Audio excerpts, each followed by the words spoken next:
jam wole mon bandiraɓe musidɓe tedduɓe hettiɓe heeɗiɓe daroɓe Ayaw Pindi TV en garti e kattande jomiraɗo gam yettinandon ko sifa e kelle gadane e jaydeji leydi Sénégal joni paɗen koye jaydeji ɗi aljuma nogas e jeegom lewru septembre hitande ujunnaje ɗiɗi e nogas e joyi ko sifa e kelle gadane e jaydeji leydi Sénégal elen puɗɗo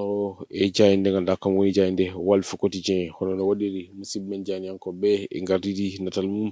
ɓe kolleti kay wonande ɗin ɗon manifestation ngaji woni ɗin ɗon seppoji koko ɓamtata e nder leydi ndi ɗum ko caggal nde opposition o tini tigui rigui woni e ceeɗa woni ɗum ko woni ko wiyete ko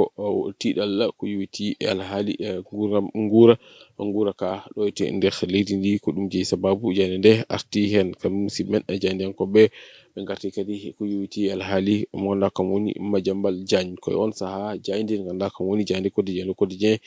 kañum arti hen o wi caggal nde wonno yilede ɗo toon to Dakar lamorgo leydi Sénégal kanko Madiambal Diagne o feeñoyi ko toon to Paris hono no jayde nde waɗiri e gardidi natal muɗum holliti noon wonande kay kanko Madiambal Diagne o woni ko e heblade gam heblanade on ɗon dossier ko ɓoyata mo artu e nder leydi Sénégal hono no jayde nde waɗiri e gardidi e natal muɗum ko ɗum ko kam musidɓe men jeynayankoɓe ɓe garti e on ɗon rafi biyeteɗo le variole du change mo ganduɗa kay nene jokki lawlawde nder leydi Sénégal hono no jayde nde waɗiri e gardidi natal muɗum kam musidɓe men jeynayankoɓe ɓe garti e on ɗon liberté provisoire mo ganduɗa kay on woni biyeteɗo Mansour Faye heeɓi ɗum hono no jayde nde waɗiri e gardidi e natal muɗum jayde enquête quotidien kañum arti koye alhaali o mo ganduɗa kam woni Madiambal Diagne jayde nde ɓe mbi ko caggal nde waɗano o yiletono toon to Dakar kanko Madiambal Diagne o waɗi annoncé hoore makko toon to leydi France ko ɗum saabi ɓe mbaɗi namdal ɓe mbi holno Madiambal waɗi ha waɗi dribblé état mo leydi Sénégal jayde nde arti hen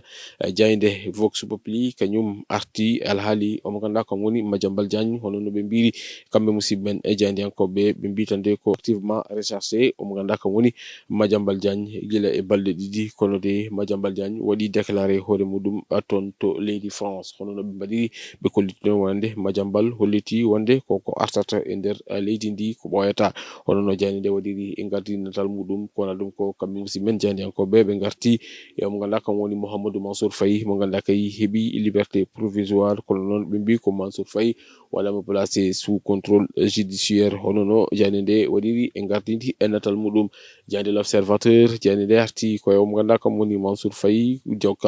caggal nde o hokka liberté wellitare ɗum ko wiyete ko liberté provisoire jayde nde arti hen kono ɗum ko kam musidɓe men jeynayankoɓe ɓe garti e omo ganduɗa kam woni Madiambal Diagne mo ganduɗa kay kañum nene oɗo saaha woni ko wonno ko yilede kono noon ɓe kolliti wonde kay Madiambal Diagne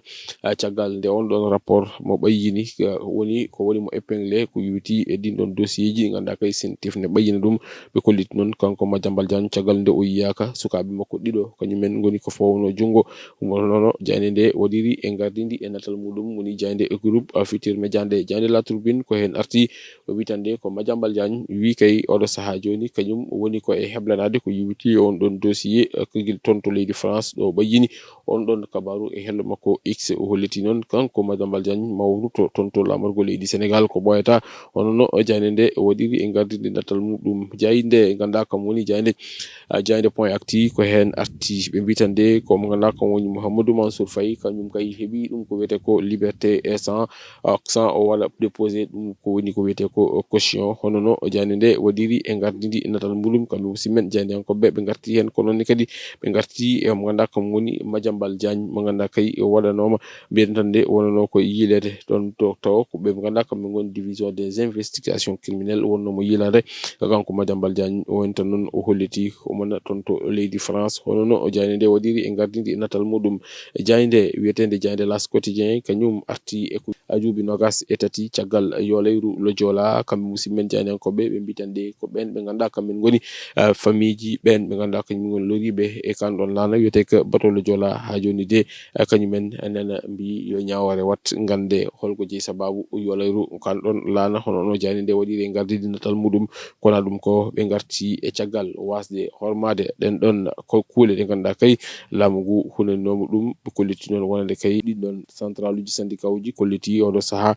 kañumenne on ɗon plan de guerre mumen hono no ganniri huccodirde e laamu ngu jande nde arti hen jande yor arti koye on ɗon drame mo ganduɗa kay waɗino ñande 26 lewru septembre hitande 2002 ɓe kolliti noon duuɓi 23 caggal nde nduɗon yolayru waɗi olla joola ko ɗum jeeyi sababu kon kamɓe musidɓe jandiyankoɓe ɓe garti e on ɗon fannu ɓe mbi ko duuɓi 23 caggal nde ɗum wanno ɓe garti hen jayde rewmi e quotidien kañum arti koye ala haali Madiambal Diagne ɓe mbi tan nde komo ganduɗa ko kam woni Madiambal Diagne feeñoyi ko toon to leydi Paris ene hollita holko jeeyi sababu jangal makko toon hono no jande nde waɗiri e gardidi natal muɗum ɗum ko caggal nde o haɗano yaltude leydi ndi e wiide jayde rewmi quotidien jayde rewmi sport kañum arti ko yowiti ala haali fugu koyngel kollitino wonande kay e leydi Sénégal kam e leydi Brésil so renaki ina jogori huccodirde e lewru novembre fandu darade hono no jayde nde waɗiri e gardidi natal muɗum kona ɗum ko kamɓe musidɓe men jandiyankoɓe ɓe garti e FIFA walla saha joni anni e muɗum ko wadde coupe du monde taw noon ko kolobaji 64 bandiraɓe musidɓe tedduɓe hettiɓe heeɗiɓe daroɓe Ayaw Pindi TV ko ɗum woni komin kemnon rumnedade ko siifa e kelle gadane yoga e jaydeji leydi Sénégal no jiruɗon ni en goɗɗi studio ji meɗen toon to lamorgo ngo Dakar eɗen tawe ga e nder falde Podor wuro wiyetengo Yaare Law adi meɗen e roɓindo jaydeji wonata ko altine soko gueno haji ɗo e nden min mbi on jokke ɗoftade kam e rewidade programme uji ɗi Pindi TV Allah jarama on jarama.